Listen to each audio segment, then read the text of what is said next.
Merhaba arkadaşlar, kanalıma hoş geldiniz. Bu videomda sizlere bakın böyle iki farklı rengimle çok güzel bir örnek göstermek istiyorum. Bu kullanmış olduğum ipim Alize Burcun Batik. Hemen göstereyim şöyle.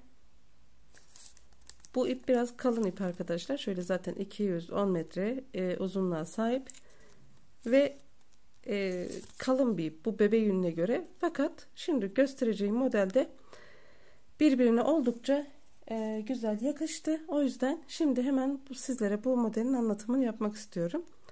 Kullanacağım tığım Tunus tığı arkadaşlar. Ve ben bu yapmış olduğum parçamı daha önce de modelini çıkarttığım 3,5 numarayla ördüm. Daha yüksek tığlarda örerseniz, tığ numaralarında örerseniz daha da güzel olacaktır modeliniz. Şimdi hemen modelin yapımına başlayalım. Arkadaşlar, kanalıma abone değilseniz abone olarak destek olabilirsiniz. Ve videolarımı beğenip paylaşırsanız da çok mutlu olurum. Hemen beyaz ipimi şöyle kenara alıyorum. Yeşil ipimle başlayacağım. Şimdi öncelikle zincir çekerek başlayacağız. Zincirlerinizin sayısı önemli değil. İstediğiniz kadar zincir çekebilirsiniz. Yapacağınız ürünün boyutunda zincir çekmeniz yeterli.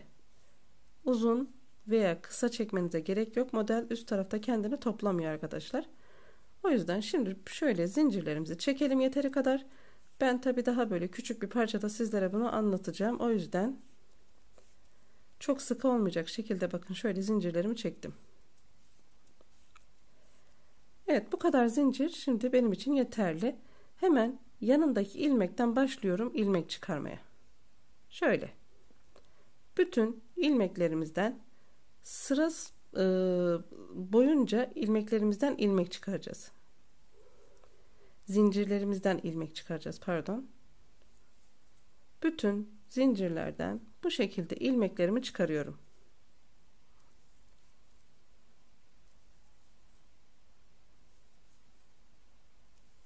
Sıra boyunca zincirlerimden hepsinden birer tane ilmeğimi çıkardım. Evet, şöyle bütün ilmeklerimi çıkardım. Şimdi beyaz rengimi alacağım ve beyaz rengimizle devam edeceğiz. Burada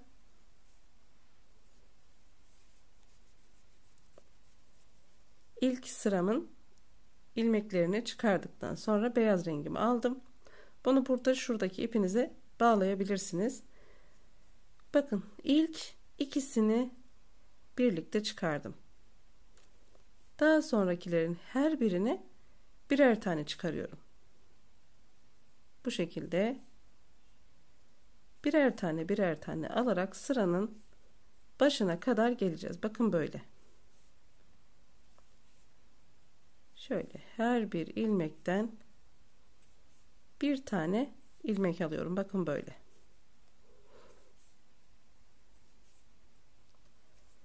Şimdi sıranın başına geldim. Burada şöyle bir işlem yapacağız. Şimdi normalde Tunus işinde şu üstteki teli alıp bu şekilde öreriz. Fakat bu modeli yaparken bakın bu aralarda boşluklar görünüyor. Şöyle bakın, ilk üstten tek telden geçtim ve şu aradaki boşluktan, şuradan, buradaki boşluktan geçiyorum. İlmeğimi alıp şuradaki ilmeğimin içerisinden geçiriyorum. Bakın böyle. Tekrar yapacağım. Şu ipim de birazcık ayrıldı. Bakın buradan geçtim. Aradaki boşluktan tığımı geçirdim ve ilmeğimi içerisinden çıkardım. Tekrar yanındaki ilmekten geçiyorum. Aradaki boşluktan geçip ilmeğimi çıkarıyorum. İlmekten geçiyorum. Aradaki boşluktan geçip ilmeğimi çıkarıyorum. Bu ilmekleri de biraz böyle uzun yapalım. Geçtim. İlmeğimi çıkardım. Bu şekilde sıranın başına kadar gelelim.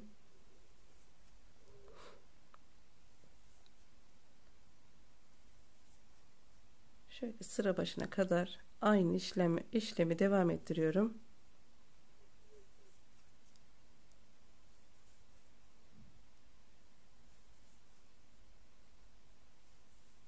Bakın en sonda 2 tane birden almıştım. İlkinin şöyle içerisinden geçtim ve bu yandaki ilmeğimi de şöyle alarak bu sıramı bu şekilde tamamladım. Bakın böyle. Daha sonra tekrar renkli ipimi alıyorum.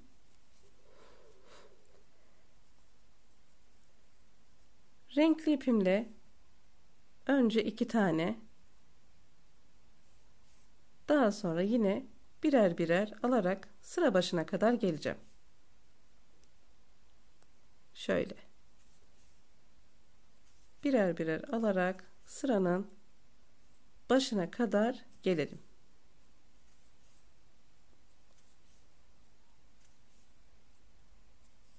Bu şekilde.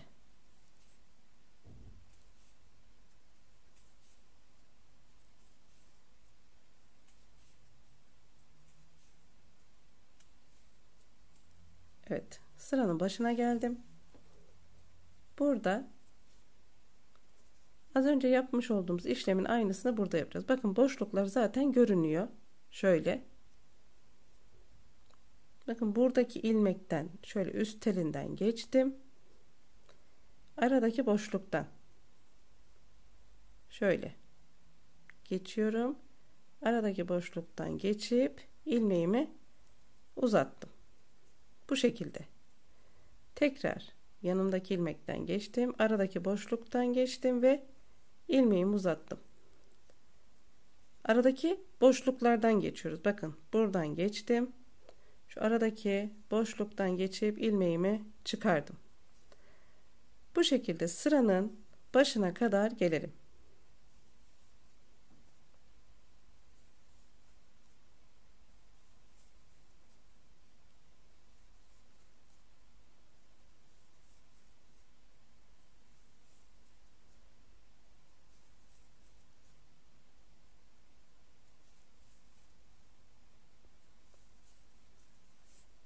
Evet, sıranın başına yaklaştım.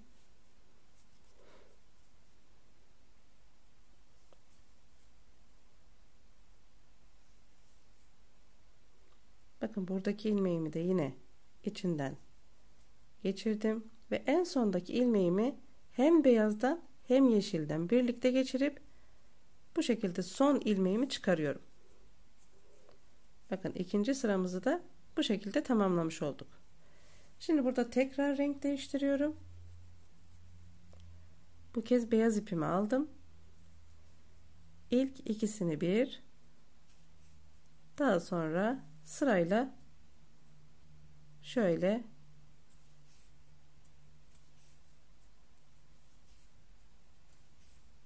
sıra başına kadar gelelim.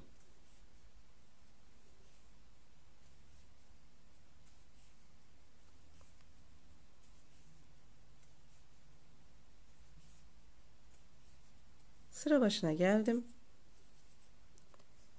Ve burada yine aynı işlemleri uygulayacağız. Bakın ilk üstten aldım ve aradan geçip ilmeğimi çıkardım. Bu şekilde de sıranın sonuna kadar yine ilmeklerimi alarak geleceğim.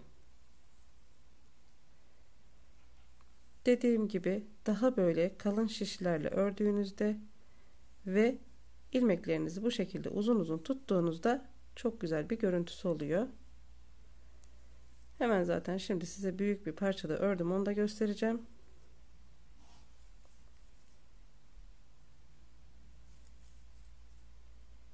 Şöyle bütün ilmeklerimden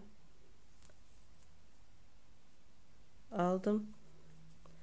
En sonunda da bakın bu hem yeşilden hem beyazın arkasından alarak son ilmeğimi de buradan çıkarıyorum.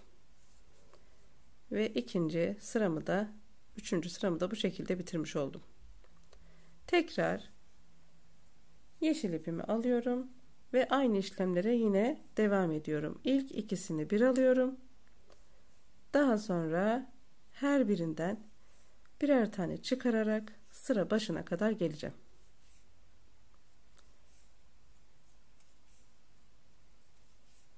Evet, şimdi modelimizin hemen büyük halini sizlere göstereceğim. Çünkü bu kadar model anlatımı için yeterli. Modelimiz çıktı. Hemen şöyle büyük bir parçada ördüm. Onu da sizlere göstereyim. Evet, bakın böyle. Ebruli bir ip kullanmış olduğumuz ortadaki ipimiz ve araya da böyle kremi koyunca çok güzel bir örnek oldu arkadaşlar. Bakın böyle.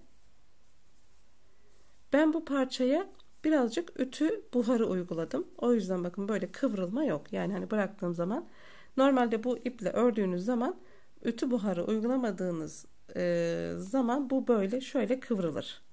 Bu şekilde kıvrılır ama ütü buharını uygulayınca böyle bakın çok da güzel kendini bırakan bir örgü arkadaşlar. Sadece buhar uyguladım yalnız. Ütüyü bastırmadım. Bunu da belirtmek istiyorum. Buharı uygulayın ve elinizle bu şekilde düzeltin. Evet, arka tarafını da göstereyim sizlere. Arkası da bu şekilde. Evet, umarım beğenmişsinizdir. Umarım anlatabilmişimdir. Lütfen beğendiyseniz beğendim butonuna basın. Kanalıma abone değilseniz abone olun arkadaşlar. Abonelikler ücretsiz. Destek amaçlı abone olacaksınız. Yapacak olan arkadaşlarıma da kolay gelsin diyorum. Kendinize iyi bakın. Hoşça kalın.